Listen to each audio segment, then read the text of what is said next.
तर लोकसभा निकालामुळे कानशिलात बसली आणि त्यामुळे लाडकी बहीण योजना काढली असं अमोल कोल्हे यांनी म्हटलेलं आहे। लाडकी बहीण योजनेवरून अमोल कोल्हेंनी महायुतीवरती टीका केलेली आहे।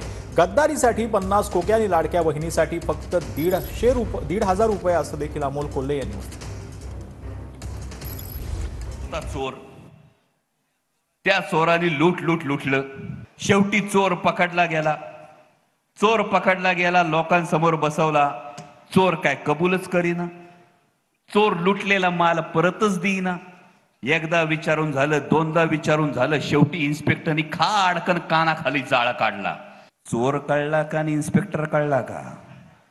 आता सांगा, कानाखालचा जाळ कंचा होता? कानाखालचा जाळ होता लोकसभेच्या निवडणुकीचा। लोकसभेच्या निकालाने कानाखाली जाळ काढला आणि मग ज्याचं होतं त्याचं द्यायला सुरुवात झाली। म्हणून लाडकी बहीण आली, म्हणून लाडका भाऊ आला। दरअसल 1500 की आड़ में अपनी गद्दारी और धोखाधड़ी छुपा रहे हैं। इसलिए भाई दादा भाऊ, कोणाला सांगितले समजून जा।